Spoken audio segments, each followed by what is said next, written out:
Hey guys, Joe Miles here with Osseo Gear. This is the Mission Whitetail podcast. We're going to be doing a deep dive into what it truly takes to kill these mature bucks. We're going to step outside the box and look at the why for gear, tactics, training, and more importantly, the mindset from over 35 years of chasing these magnificent animals all over North America. Thank you for following along and welcome to Mission Whitetail.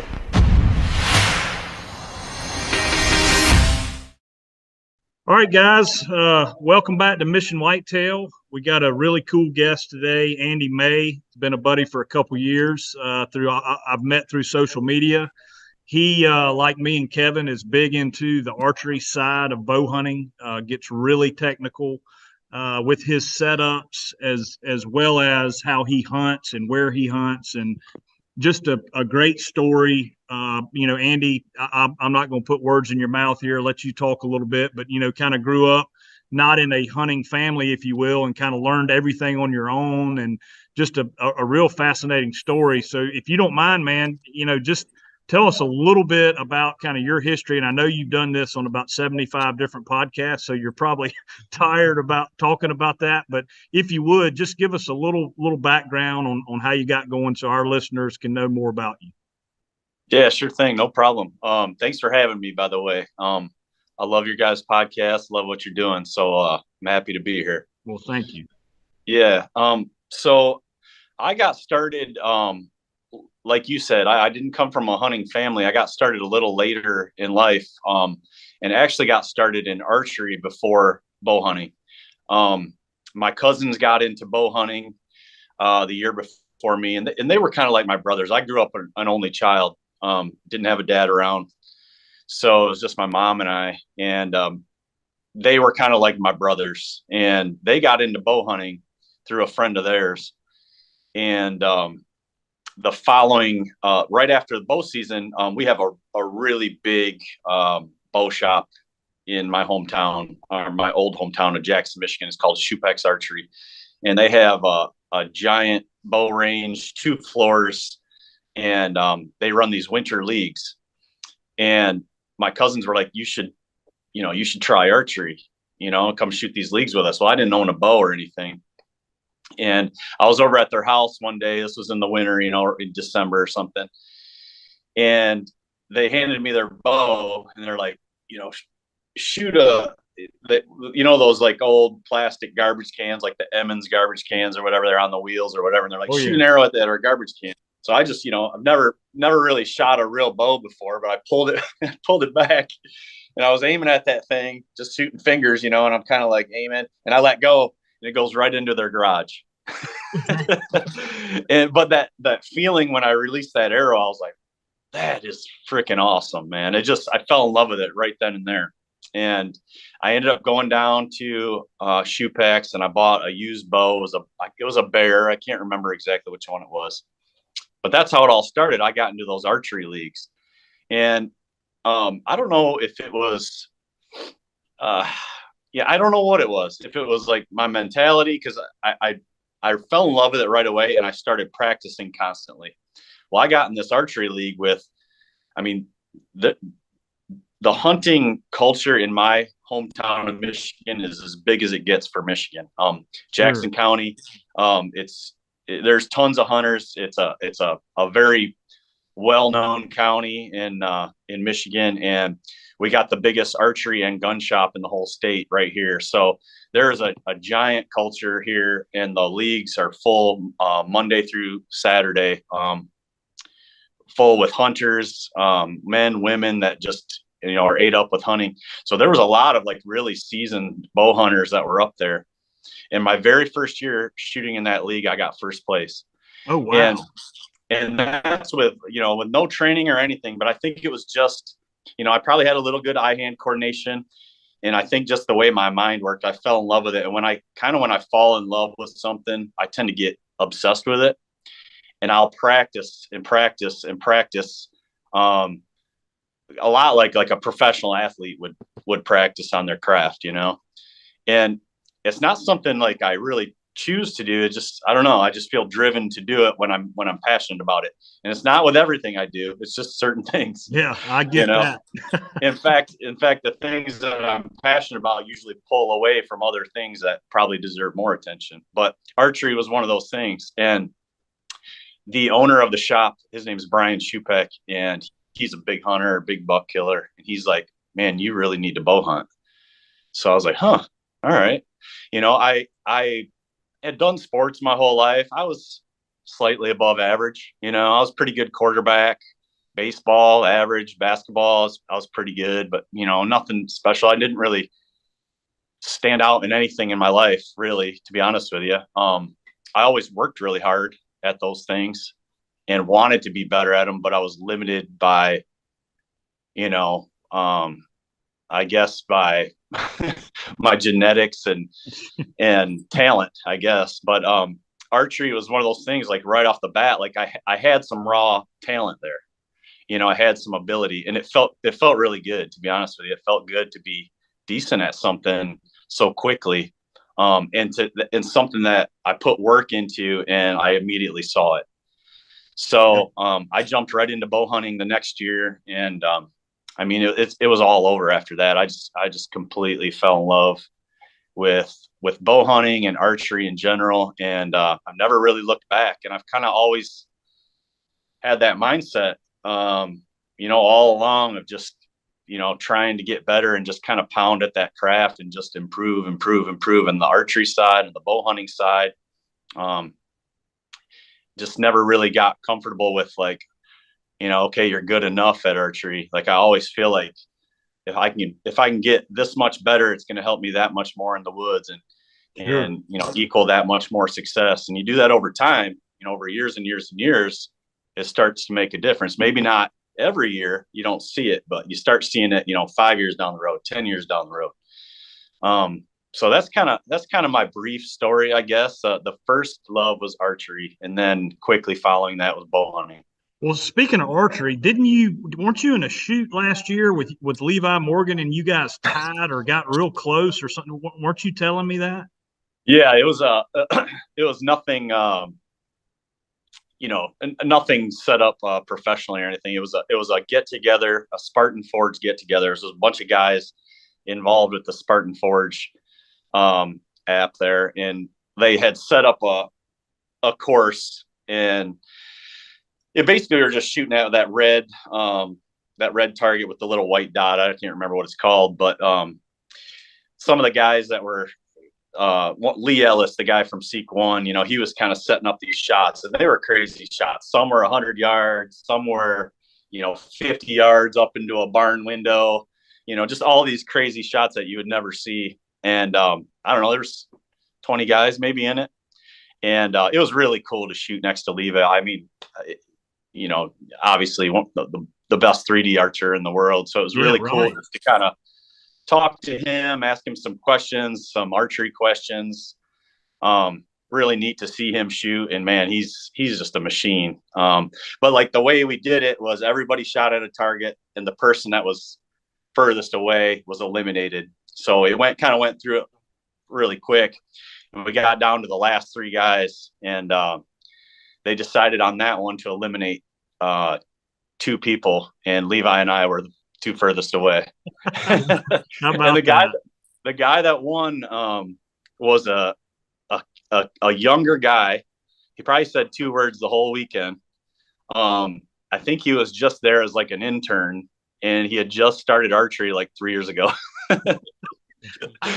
So I figure, yeah, he's got the natural ability too. Then, yeah, and a heck of a story, to tell all his buddies. absolutely right. So yeah, I mean, it doesn't matter to me if you're shooting at one target. If you're hanging in there with Levi, that says something about what you got going on as far as shooting and that sort of stuff. Before we dive into bow equipment, just to add, kind of more to what you do, tell the guys a little bit about the log that you have that you've kind of kept from day one, because that really, I think I was talking to Joe Rentmeister, and he was, telling me about you. This is before you and I met. And that to me was really fascinating. You know, a lot of guys keep up with certain things, but like your archery, you're super detail oriented in that as well. Tell the guys a little bit about your log and about, you know, I mean, it's literally a daily hunting thing, is it not? Yeah. So from my very first hunt, I have a basically like a hunting journal, I guess. It starts with the date, where I was hunting, the stand location, the wind direction, the temperature at the start of the hunt, the temperature at the end of the hunt, the moon phase, um, what I saw, a detailed explanation of what I saw. And I can't remember why um, I decided to do that. I don't recall if I had read that, that another hunter had done it. I don't really remember, but I have done that for every single hunt since my very first hunt. That's And unbelievable. yeah, it's really cool to look back. At first, I didn't really anticipate the benefits of it. But another thing that I did other than that journal, the journal is like a day by day, hunt by hunt. But then what I also did was every successful hunt, I wrote the story out. So whether it was a doe, whether it was a buck, I wrote, location, time, the date, where I was hunting, exactly what happened as if I was telling you. That's And awesome. yeah, I did that for all of my kills. And then I also, and I think this is key. It was for me anyway. I did it for all of my opportunities that I didn't capitalize on, whether it was a miss or whether it was a buck in range and I screw up by drawing and my bow made a noise or drawing when, his head wasn't behind a tree, something where I should have killed that deer, but I didn't. So I Mm-hmm. wrote that story out too. And then I wrote, at the bottom, the reason why I failed. Yeah. And I've done that since day one. And so Well, that just really, the intel that you can go back and look at. I mean, yeah. that's priceless. Yeah, well, that part in particular, kind of detailing out those failures and those mistakes that I should have converted on, really helped me identify those mistakes and how to fix them, and so that doesn't happen again. And then the hunting journal, the day by day, man, so many benefits. Not just the enjoyment of being able to go back and kind of read through those hunts and how many bucks I saw in 1998 and how many opportunities I had and how that hunt transpired. But I really started to figure out trends, in certain areas that I was hunting. Like, okay, it was pretty slow through the beginning of October here, and then right around mid-October, some 2 and 3 year old bucks started showing up, and then late October, I'm starting to get some 3 and 4 year old deer that are showing up. So I could really start to narrow that down, these little time frames where each area that I was hunting kind of was optimal. Mm-hmm. And then another area it might have been more early season when I was getting a lot of action.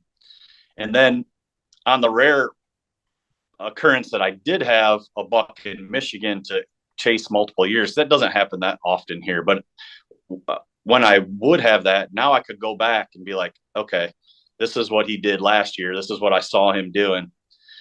And, I could kind of look at that or anticipate that the following year. And then once we started using trail cameras a little more, now I'm getting my visual sightings and I can compile that with like trail cam data. Now I'm really getting a picture of what this buck is doing year to year, where he's most vulnerable, when he's using this property or this area the most. So then now I can best utilize my time and be efficient. Yeah. No, that's fascinating. It just shows your dedication to the craft and you know the prowess that you have with it. I mean that takes a lot of effort. You know, I'll write it down tomorrow or I'll get back to it next week. If you don't do it right then, you know, and Mm-hmm. the dedication that takes to do it after every single hunt. I mean, Well, it's then you start, invaluable. yeah. And if you do push it off, you start missing details, details that matter. And, shoot, you push it back 2, 3, 4 days, then you got 2 other hunts in there. I mean, there's It no all way you're runs going to go together. back. Yeah. Yeah. Yeah, so guys, that's something, for the listeners that are, kind of just getting into it, or want to do some stuff, that starting a journal is really a good idea. And I think they actually make them now, journals that you can buy that you just kind of have to check boxes and have a place in there to put some notes. So it'd be easy to look some of those up. Do you have a particular one you use now, or you just use a notebook or Well, spreadsheets? I've always used it just a notebook, just hand wrote them out. And then what's a really cool feature, and one of the reasons I really wanted to try the Spartan Forge app, is they actually have a journal feature now. So, at the end of your hunt, you go to journal and everything's populated: the date, the time, the location, the weather patterns, the temperatures, precipitation, moon phase, barometric pressure. It's all there because it's all infused in the app. And I can just, type out what I saw, what happened during the hunt. And I can even add photos. Like, let's say maybe I saw a buck cruise by that's a 2-year-old, and I can, take a picture of it and put it Yep. in there. So that was a really cool feature with that app. And that, out of all the things that app has, that was the one thing that was like kind of hooked me a little bit, because I'm a Sure. big journal guy. Right. Makes good sense, man. Yeah. Yeah, we need to look into that. Kev, do you have Spartan Forge? I don't, but I was talking to Rendell Eric about it. He sent me a bunch of info on it. I might have to We'll have to look download it in. and Yeah, check it definitely out. have to look in. All right, Andy, let's talk about your gear and why you select the things you select. With your archery background and your attention to detail, what kind of bow do you, I mean, I know you shoot a Matthews, I shoot a Matthews, but tell us, I'm sure you played around like us with a lot of different brands. Why is Matthews the brand that you go with? Well, it wasn't always Matthews. I've shot, all kinds: Hoyt, Obsession, Elite, Bowtech, Matthews. And when I was kind of going through what I call kind of my really deep dive in archery, I was buying and selling a lot of bows used off Archery Talk. So one that I shot really well and got comfortable with it. And then I would buy a second bow and kind of test it against the other one, learn how to tune both, learn how to tune the different cam systems and whatnot. And then I was always like testing bow versus bow. I'm always like a real analytical tester, like performance, like what can I do with this bow? What are the real numbers? Typically I would test that, like, I would measure groupings from like 40 and 80 yards, or at 40 and at 80 yards. So I would shoot multitude of groups at 40 with this bow, 40 with this bow, and then again at 80. I mean, tons of groups.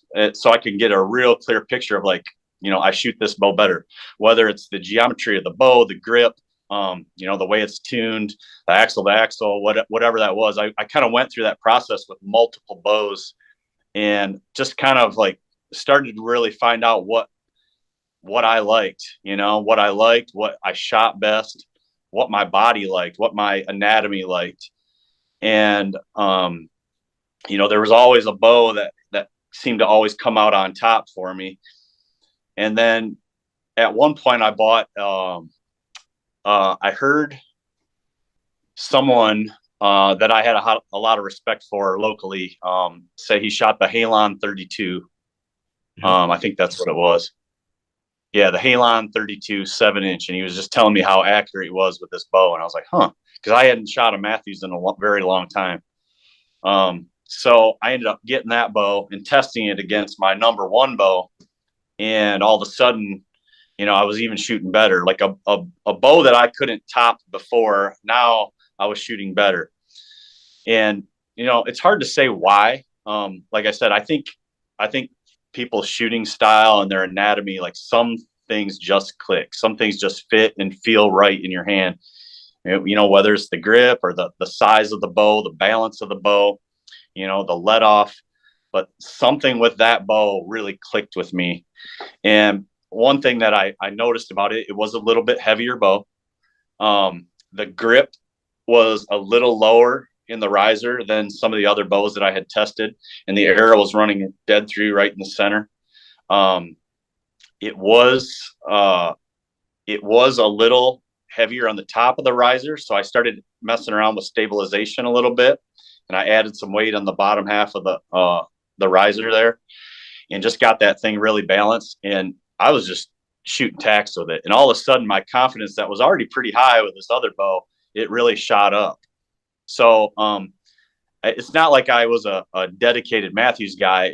I was looking for other bows that could outperform that one, because to me the ultimate is what am I going to have the most confidence in the woods with, and I have yet to be able to top that. And over the last few years, I formed a little partnership with Matthews. So now I love their cam system. I love their bows. I have very high confidence in them, and really at this point, no need to try anything else. I was doing that, like I said, through my kind of archery learning phase and really testing things out. And I think that's where that deep dive with bows, with arrow setups, with releases, with stabilization. I mean, I was testing all kinds of different stuff like every single day, and man, I just loved it. And some of my friends would make fun of me, and they're like, why are you doing that? Why are you wasting all your time, to gain an inch more of improvement? And I'm like,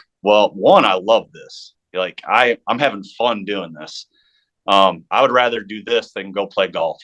Yep. I'd rather go out and test these things and see, what's grouping better. It's fun to me, but it just goes along with everything else. Like I said before, like just gaining those little increments and improvement, whether it's in your gear, your confidence in your gear, your woodsmanship in the woods, your physical fitness, whatever. I'm all about just gaining those little bits of improvement. And I felt like the time that I was spending doing that was translating into more success in the woods for me, whether it was a confidence thing or what, but I just started drilling animals, and I just felt really confident that if I was able to pull my bow back on an animal, like it was a done deal. And I didn't always have that confidence. I went through, bouts with target panic and some bows that I just didn't have the confidence in, but it was, I was thinking of it more as like a tool. This is a tool to do a job. Well, it is, but now I look at it as like, it's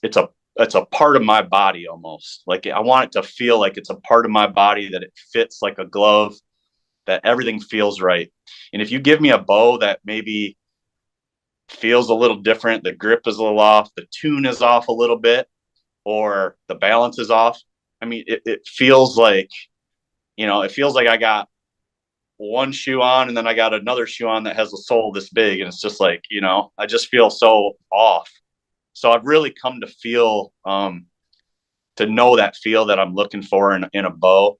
And when I have that, when I can obtain that through tuning my bow and balancing it and getting everything set up, and my confidence is just through the roof with it. So Yeah. For me personally, it's worth it. Yeah, we do a lot of testing, chronographs, decibel meters, Yep. and nowadays they're so close with that. They're so close speed wise. Hoyt Matthews, I mean, we're talking about 2 or 3 feet per second, with the apples to apples bow, even throw in some others, that we've tested. They're all so close. And I was always, I want the quietest, fastest bow I can get. And it got to a point where they were all quiet and fast.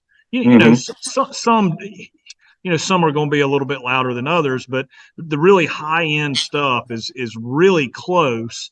And then it did come down to feel, to draw cycle, to the feel of the bow. Eventually it does come down to that. And I guess that's where the bow manufacturers can all share in the market, because it's a personal preference.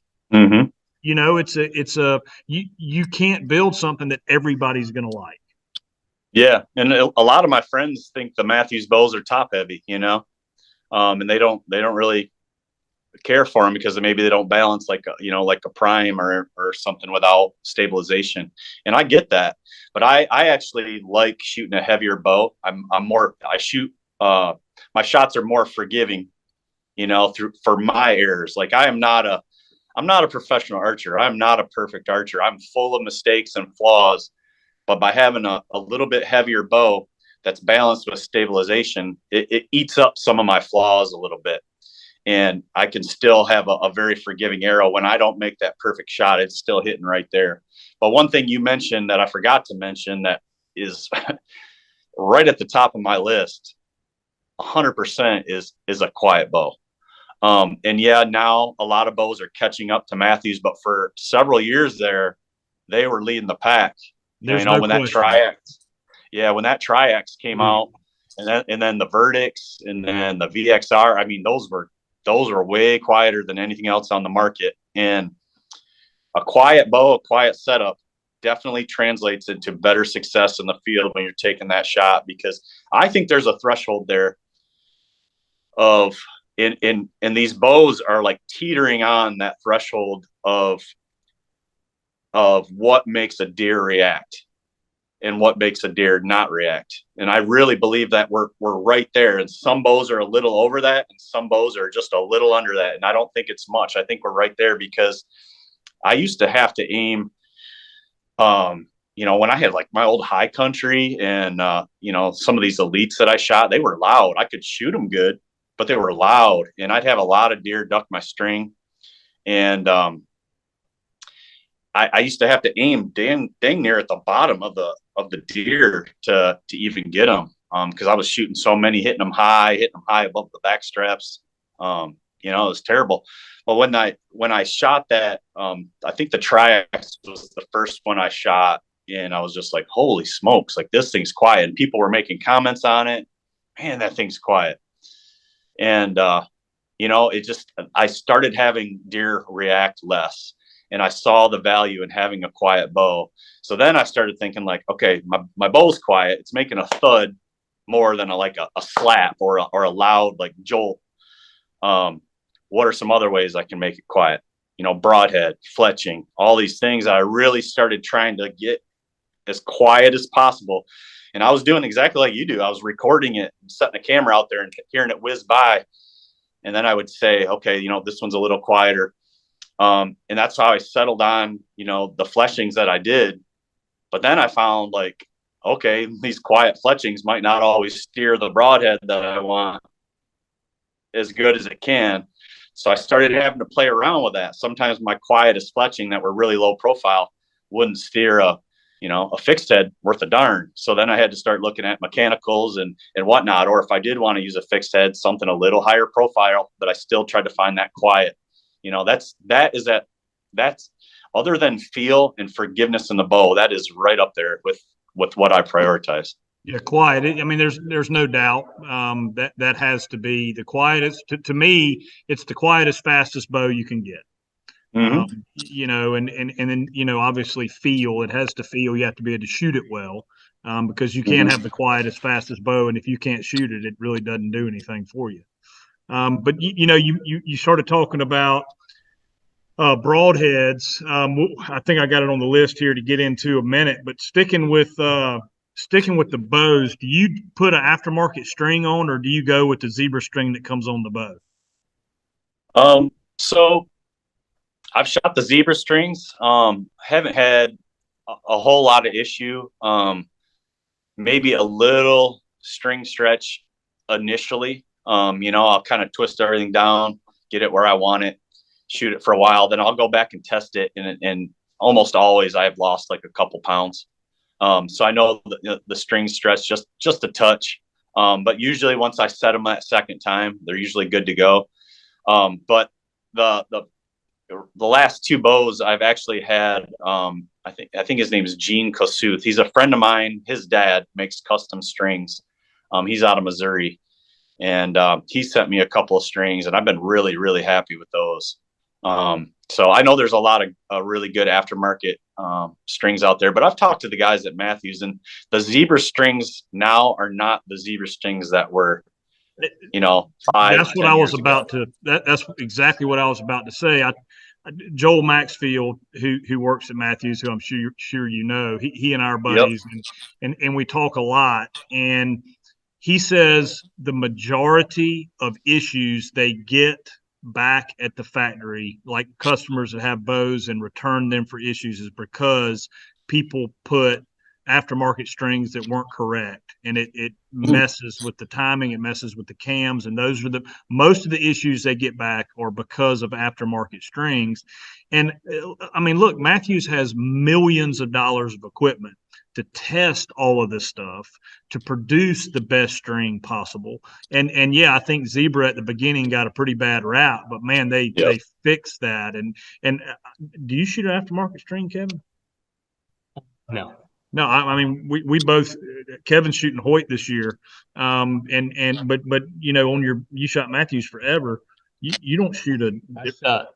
I shot my triax with the zebra string for like 3 or 4 years straight. And no issues at all. Yeah. Hold that thing Yeah. by the way. The aftermarket strings that I put on, I did not do that right out of the box. It was when my zebra strings kind of got worn out. They were ready for replacement. And then I wanted to try my buddy's dad's. Of course. Because I had heard some really good things. Now, he will say that, and I didn't mean to, sorry to interrupt you, but he did say there are some very good aftermarket strings, but they have to be in spec. You know, Sure. that's the deal. Yeah, or Absolutely. my understanding. Yep, absolutely. Yep. Andy, what's your draw length? It's 30 inches. So are you a longer ATA guy, a shorter ATA, or does that matter to you? Yeah, it does matter. So I do enjoy a short bow for maneuverability and certain things. Like I said before, I had the Triax and I really liked that bow. But if I'm being honest, when I did my testing at 40 and 80 yards, my groups, I would say 8 out of 10 of my shots were just as good as my Traverse. But then there'd be 2 flyers and I wouldn't be able to figure out why. And it happened repetitively with that bow. And that was a 28-inch bow. I mean, yeah, that's short, and my Traverse is a 33-inch, feels very natural to me, very comfortable. And I just never got the flyers with that. And, I'm so in tune with my shooting. Like I can shoot at 80 yards and I can hold and I pull back using back tension. And I can tell you instantly where that arrow is. Like just by where the pin is, where it breaks, I'll be like 3 inches left and low, and I go up there and it's 3 inches left and low. And everything I feel, I don't get like one that feels like it's dead money. And then I go up there and it's 4 inches to the right. It just doesn't happen. I got everything so dialed in and tuned. Like it hits behind the pin where the pin is. When that breaks, that's where that arrow goes. And I didn't have that with the Triax. I just didn't. And I think at my draw length, I think I was just getting a little bit too much knock pinch. So then they came out with the Verdicts. The Verdicts was 30 inches axle to axle. And I actually still have the Verdicts. And I like that bow a lot. I hunt with it a lot still. It's super quiet, as quiet as the Triax. It's very maneuverable. And I just haven't been able to sell that bow. I like it. I've killed too many things with it. I'm super confident. It's an awesome backup bow. So I've kept it. I've kind of come to the conclusion, like I can't go under 30 inches. I think that's my limit with how long my draw length is. With that said, I feel even more comfortable with like a 32, 33 inch bow. I feel like that fits me really well. If I was going to go out and shoot, 30 arrows at 100 yards, or if I go to like the tack, I'm taking my Traverse. I'm taking my Traverse every time, and I'm going to shoot it. I will outshoot my other bows in the long run. But if I go out in the backyard and I'm shooting 60, 80, 100 yards or whatever, and I'm shooting them side by side, I almost can't tell the difference, but that Traverse, that little bit longer axle to axle, it definitely feels more natural to me. I'm not as like crunched down. My head isn't down, like meeting the string. My head's in a much more natural position. So I think over time, I just tend to shoot it a little better with that verdicts. If I'm all dialed in and everything's good and consistent shot to shot, I shoot it as good as any bow. But by having to do that every time, there's room for error there when you're moving your head around to meet that string because of that sharp angle. So 32, 33 inches is kind of my wheelhouse. What are you shooting the Phase 4 now too? Did you get one, and are you trying it out? Yep. So mine hasn't arrived yet. It's supposed to come this month, so I'm kind of waiting on that. I still have the V3X, yep. Which I love that bow. I have my Traverse, and then I have that Verdix. So when I get that Phase 4, I usually try to give a bow to one of my buddies or something when the new one comes. But I'm excited to shoot the Phase 4. If it's like the V3X, but a little quieter, it's going to be a winner because I love that bow. Yeah, and that's everything we're hearing from our pro shop. We hadn't gotten our hands on one yet either. We're going to. We've been swamped with trade shows and everything with Osseo, so it's been tough for us. But we're after February, we'll be freed up some to really start getting into our testing. And that's everything I'm hearing is it's the V3X but quieter. Yeah. Yeah, I mean, if you got that, I mean, what more can you ask for, right? No, I mean, not much. When you're target shooting, are you high or low let off guy? Do you mess with the let off at all, or you just shoot it how it comes? I like the 85%, probably just because that's what I'm used to. I've toyed around with the 80, and I shoot really good with the 80, but I always think that I always kind of go back to I'm used to the 85. It feels a little more comfortable. So when I throw that 80 on there, it just feels a little foreign to me. Like I can definitely feel that 5%. I shoot good with it, perhaps even better. I'd have to do some like extended testing with that. But I always think that that little bit higher let off is good, in a hunting scenario. I actually have a bad shoulder. This year, for the first time, I have a slap tear in my shoulder. I've had it for about 6 years, and I've kind of been fighting through it. The last few years, I've been shooting. I usually have a 70-pound bow, and I'll usually kind of twist it up to like 72, 73 pounds is something I've always felt really comfortable with. But it was the middle of the season this year, I started having some major problems with my shoulder. And every time I drew my bow back, I was getting pain. And then at full draw, I was feeling like really like tremorish. And I'm like, oh my gosh, this isn't good. So I've actually been talking to a surgeon. I've been doing therapy, all that stuff. Well, right now, I have my bow turned down to 65 pounds. And if it feels good and I'm shooting without a lot of pain, I've been through 6 weeks of therapy. So I am really starting to think about the longevity. He said I got pretty significant arthritis in my right shoulder, probably from shooting so much. And the injury that I have is not something that they like to operate on someone my age. I'm 45 years old. They actually don't like to do that surgery on anyone over 30. Wow. Because 80% of the time, they said roughly 80% of the time it contributes to increased arthritis and stiffness in the shoulder within 2 years. And they said I already have a considerable amount of arthritis. So they said the best thing for me, at least this guy's opinion, is therapy, strengthen, stabilize, try to maybe reduce the shooting as much, reduce the poundage. So the let off thing, smooth draw bows, that's kind of where I think my bow hunting career is headed. Because I want to be able to do this. I want to be able to do this long term. And I mean, my arm's going to have to fall off before I use a crossbow. So without a doubt, we are right there with you. And I've got old football injuries and a lot of arthritis starting to build up. So it's something I'm paying attention to. I got you by a couple years in age, but it's Kevin's young bud. He doesn't have to worry about it. My shoulder was acting up a little bit this season. Andy, I put the can you hear me?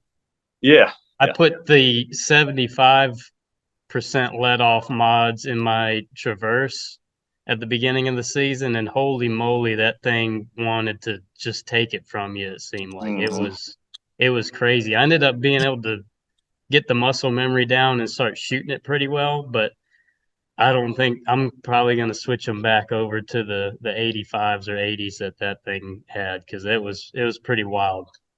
Yeah. I mean, when it's freezing cold and you're in Kansas, I want 85% let off, because if I got to hold it back for a while, I want every advantage I can get. Yep. And I've actually used I've used an obsession bow and an elite that had like 90% let off. I think when they really measured it was even like a touch more. And when I first shot those bows, I'd draw it back and you'd hit that 90 and it was like, holy crap, my first impression was like, this is awesome. I can hold this back forever. But what I really started to find out was I wasn't nearly as accurate with those bows. And when you have a really high let off bow like that, there's like hardly any tension on that string. So you're real susceptible to little errors in your release, facial pressure.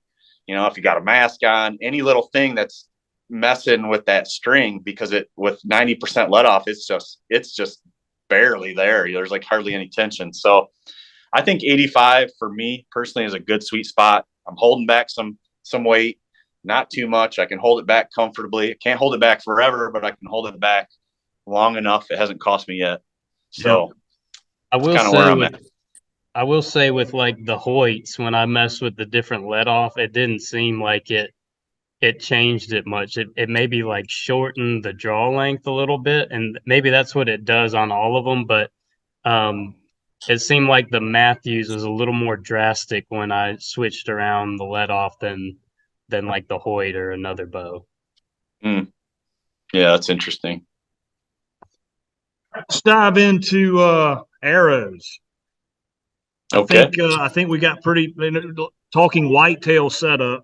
You good, Kev? I was gonna one other thing with your it's not your bow setup, but what release do you like to shoot right now, Andy?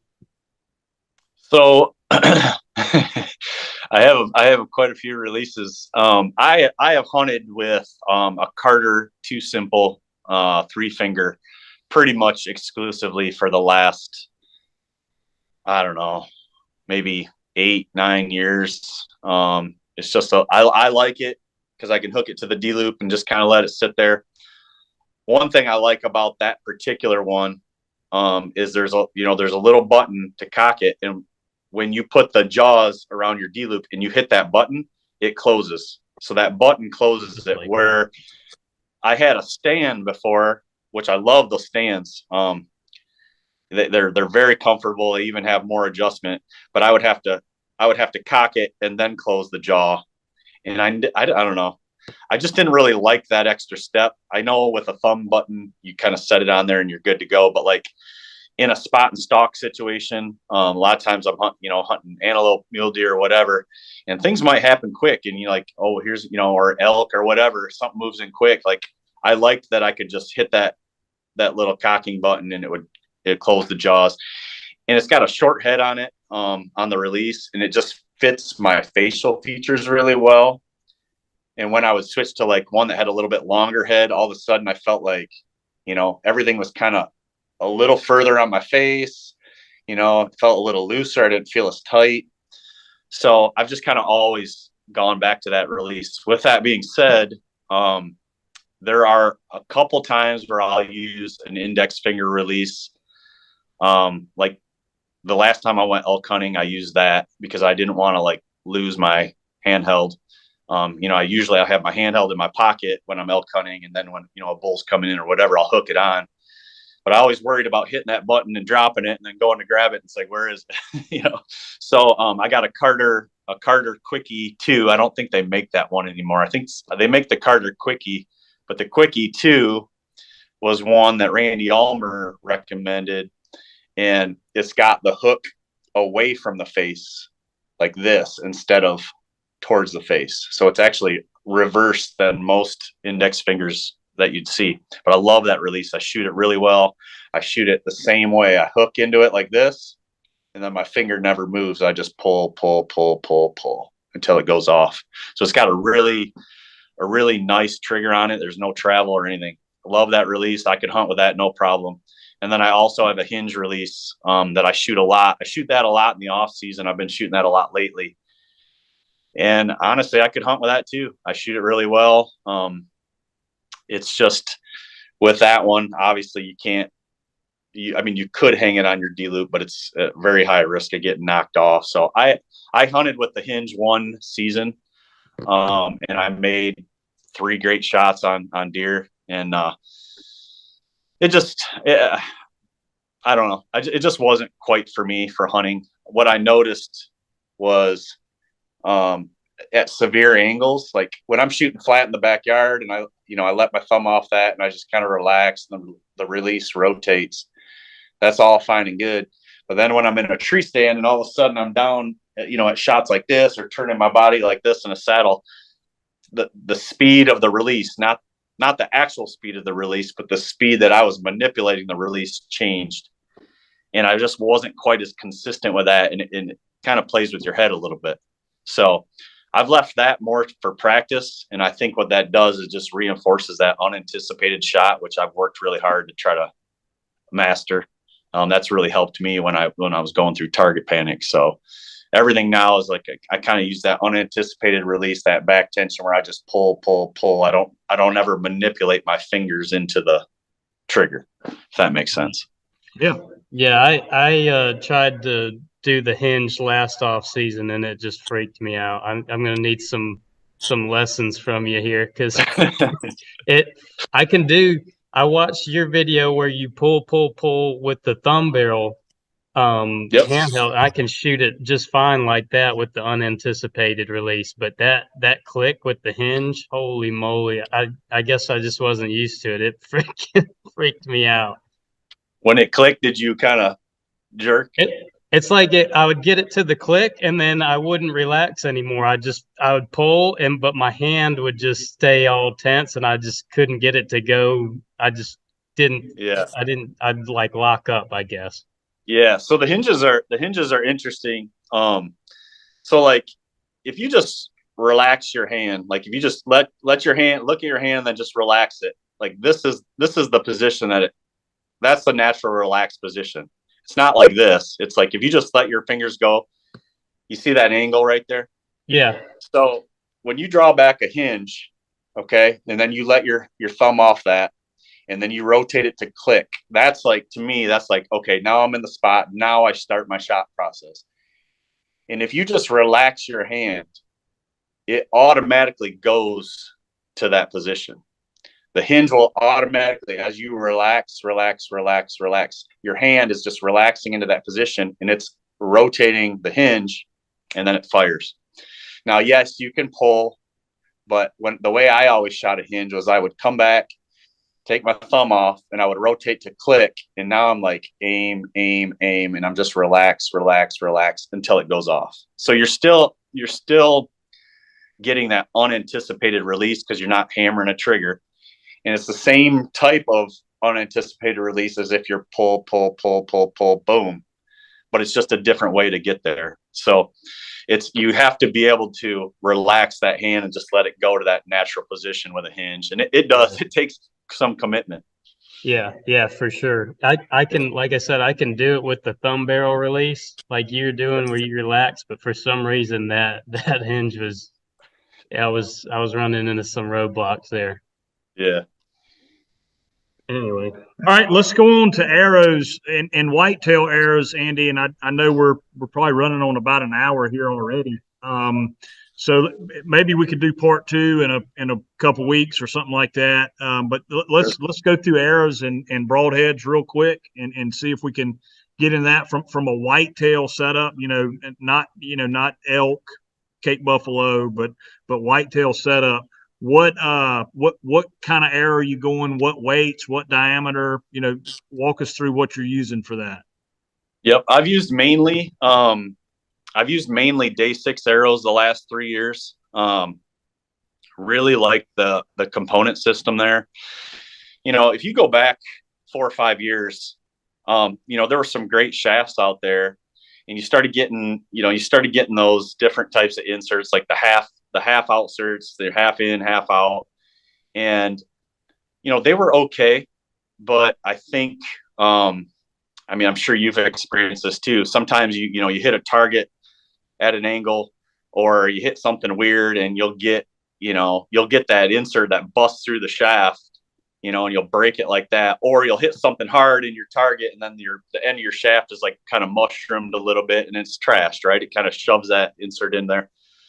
Well, there's a bunch of them now, but like the day 6 components, they have one that goes in the shaft, so it's half in, half out, and then there's a sleeve, a protective sleeve that goes over that. There's a few companies that do that now, but it's just, to me, that's just a superior design when it comes to durability. So I've been using those. I have a lot of confidence in those, but I continue to mess around with some other shafts just because I do enjoy archery. I do enjoy, tinkering and trying different things. I try not to focus too much on that because I think some guys can focus so much on gear and archery and stuff. They don't focus enough on woodsmanship and scouting and some things that really matter. Like these things matter, but those other things matter more.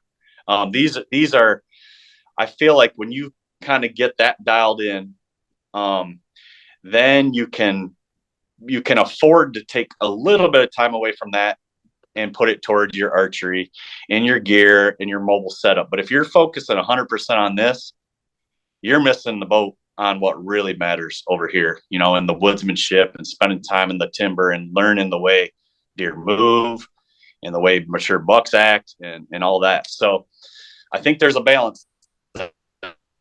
So I do love archery. I love trying new things. So, every once in a while I'll get a half dozen of other shafts and test them out and shoot them. My main whitetail arrow the last few years has come in right at like a 503 grains. It's a day 6, 300 spine with 55 grains up front in the insert and then 100 grain point. So I consider that, in my opinion, and that I would consider like 430 to 530. To me, that's kind of like midweight. Like anywhere in there is, I think a really good sweet spot. If I had to pick, if I could pick like the ultimate arrow, like where trajectory and hard hitting penetration, I'd probably get right in that like 470 range for me, 460, 470, somewhere in there. But I really like that 500 grain arrow. I have broken shoulders. I've blown through stuff with it. Super durable. I've never broke one of their arrows. They have really thick walls.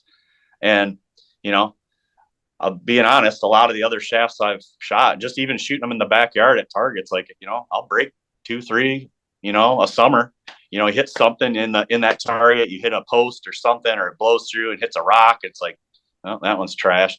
I haven't done that yet with the day 6 arrow. So they're tough. Yeah. And they got some, they got a new, Brian Broderick's the owner there. And he was kind of dead set on, he wanted that arrow weight. Well, I think enough people have asked, he's going to come out with one that's slightly lighter. So we're going to get, be able to get down into that 450, 460, nice, somewhere in there. So that should be, hopefully that's coming down the pipe, but that has been my arrow. As far as, fletching, I use his fletching, the day 6, which I think are basically a Max Stealth. I think they're basically a Max Stealth that are just rebranded day 6, and they're the surface that adheres to the arrow shaft is a little different and sticks a little better. I'm not sure what they did there, but he designed that so that it would have a little bit better adhesion. They stay on really well. So I really like those. They're quiet. They're big enough in a four fletch to steer a fixed head. But they're quiet. Like I've really liked the boning heat vanes. Yeah.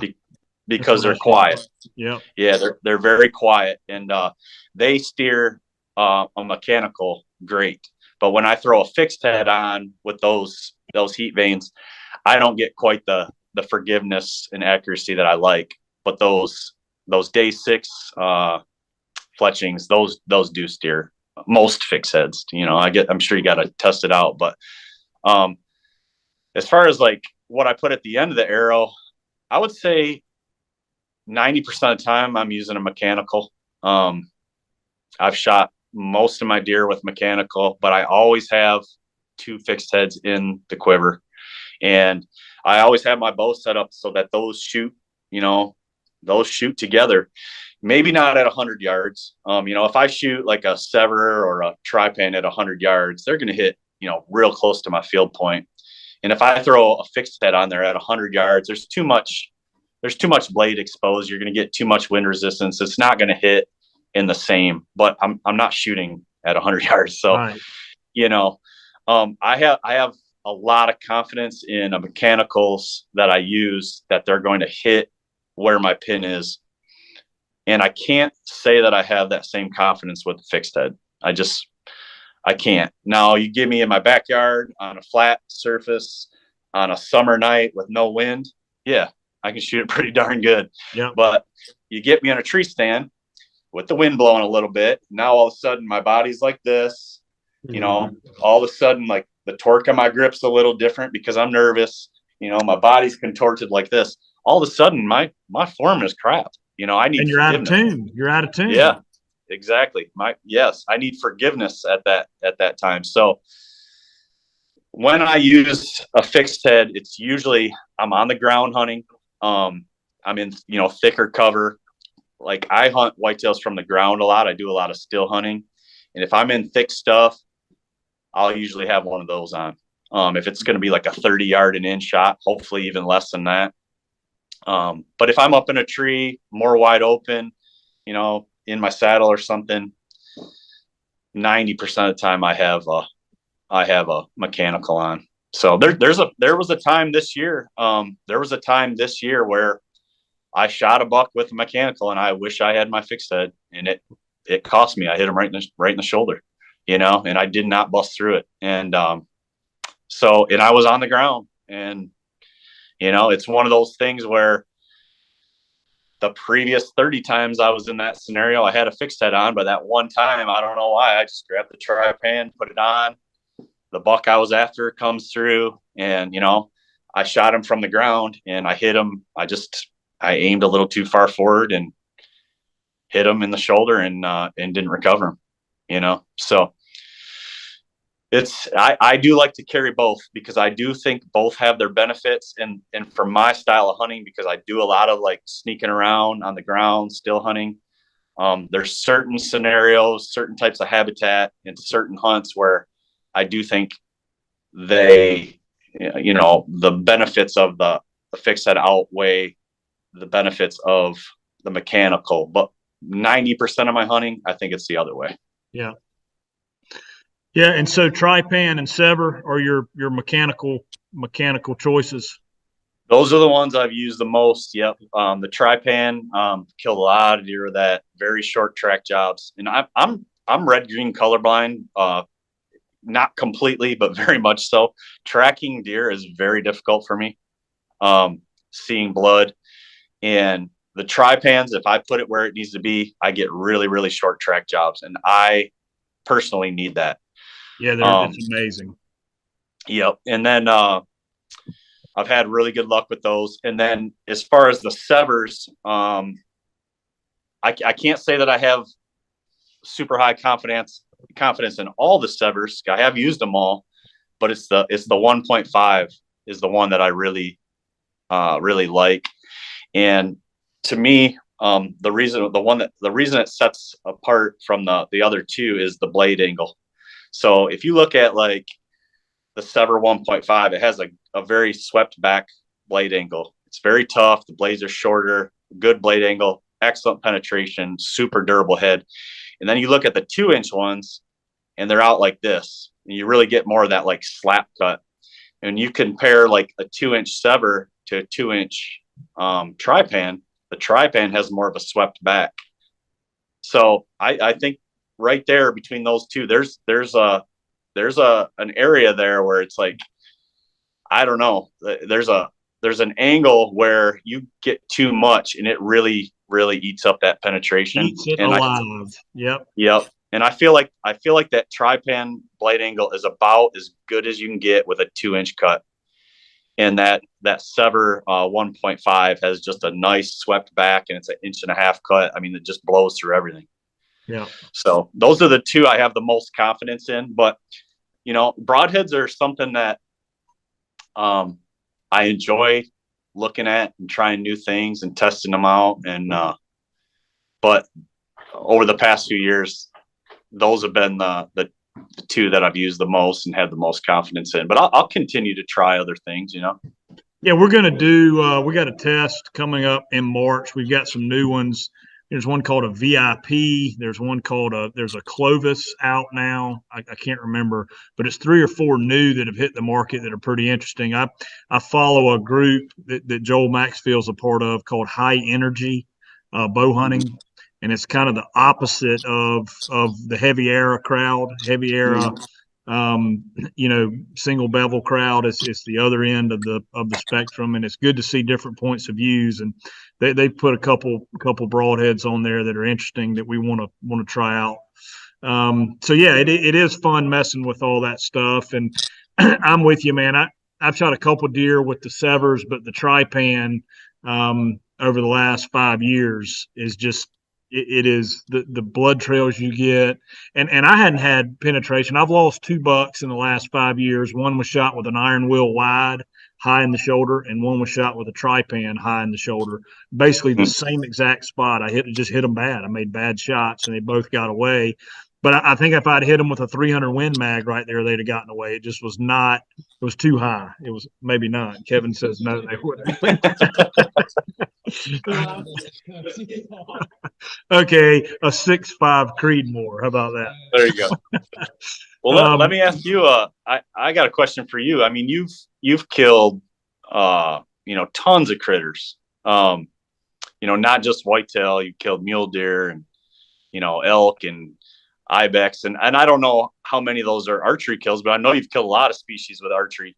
What's your if you were going to build an all-around arrow that could kill anything that you've hunted, maybe like you said, take away like buffalo, some of those crazy size, maybe even a moose, but what would be your ultimate all-around arrow? Because ultimately that's what I want. I want something that right now I use something different for antelope than I do for whitetail, because the trajectory is more important to me than the penetration, because it's not an issue with those. So I want to get something that is in the wheelhouse that's good for everything. And in my mind, I know, in my opinion, I know what I think it is, but I'm curious what you think it is. Yeah, so I'm a little over 70 pounds, 29-inch draw. Speed is an important thing to me that I've found. I like to be right around 300 feet per second, maybe a little under. And I like a 470 grain arrow on the dot. And I will shoot that Trypan from red stag, elk, all the way down to, small whitetails here in South Carolina. I have zero problem with that setup. I think the kinetic energy that's produced out of that, as well as the momentum, that's always the argument is momentum and kinetic energy. But I after all of our testing that we've done, and I've shot 20 bucks in the last 3 years, and just seeing it over and over, and I've hit them everywhere. I've hit them in the scapula. I've shot one through the leg bone that had his leg way back, and I didn't get great penetration with the Trypan there, but I got into both lungs, and he went 80 yards and he was dead.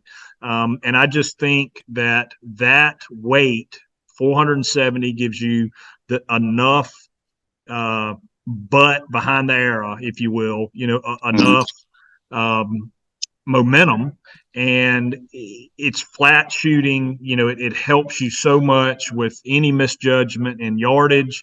And the Trypan broadhead over and over and over and over again has just proven itself to be super deadly. So that's, the Sever, I've heard really good things about it. I talked to some guys that have shot a lot of bears with them. And those big wings, I don't know if you've heard this, but the wings they have on them are pretty substantial. And on the entry, I'm hearing about a ton of hair. getting coated on the blades and them not cutting as well as say a Trypan. I don't know that from firsthand because I haven't shot a bear with them, but I'm hearing that. And if you look at the broadhead design, you can see those big tabs. I guess there could be, but whitetail, I guess a big northern whitetail like Michigan or Alberta is going to have more hair. But you've shot plenty with the Sever, so you're obviously not having that issue. But that's really the only thing that I've heard on the Sever. But yeah, that would be my arrow weight range is in that 470 range, and then a Trypan up front.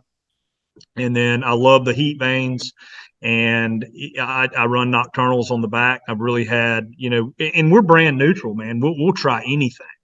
I got some of those fire knocks, but I didn't get my PhD in electrical engineering in high school or college, so I was never able to to figure those out.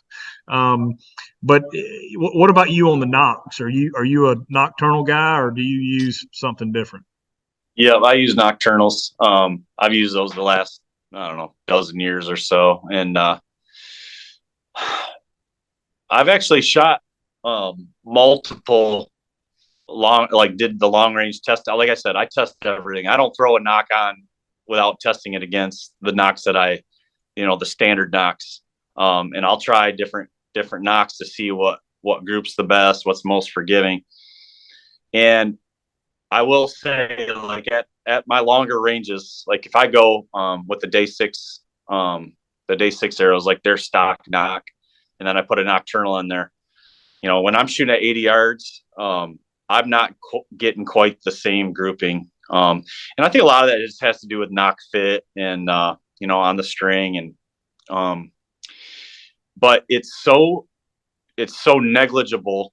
You're talking, let's say 80 yards, you might be talking like, a 3.5 inch or 4 inch group versus a 5 inch group.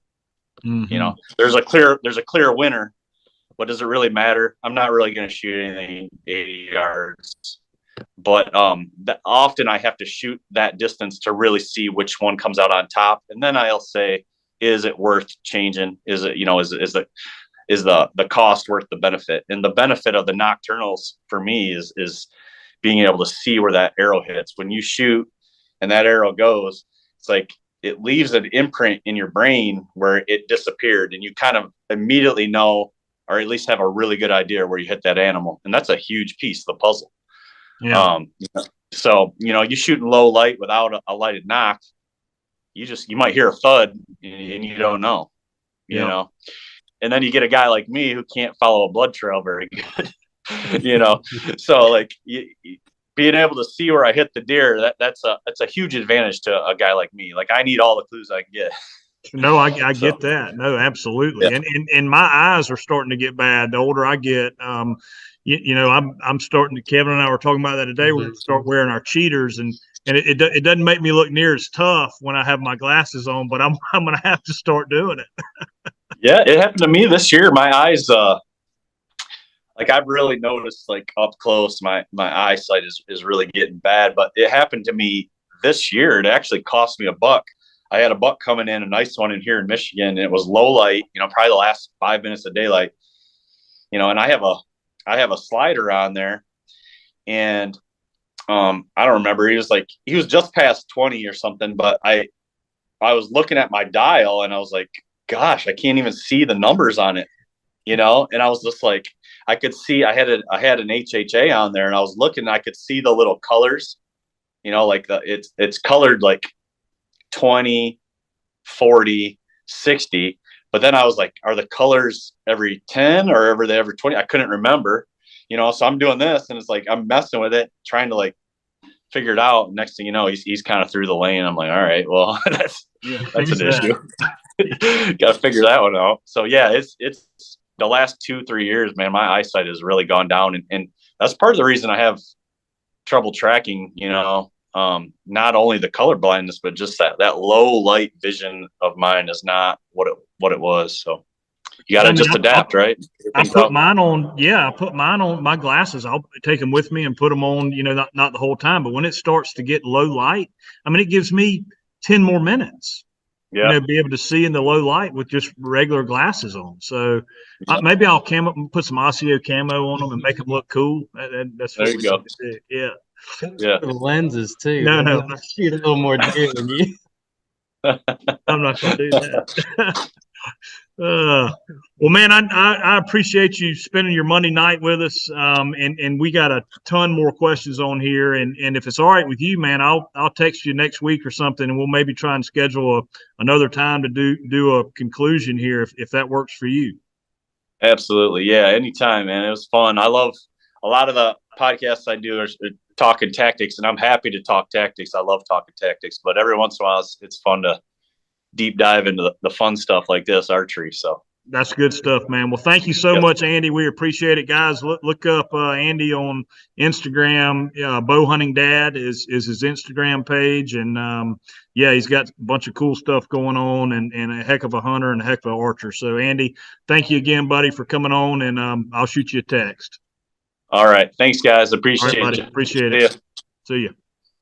Bye. Bye-bye.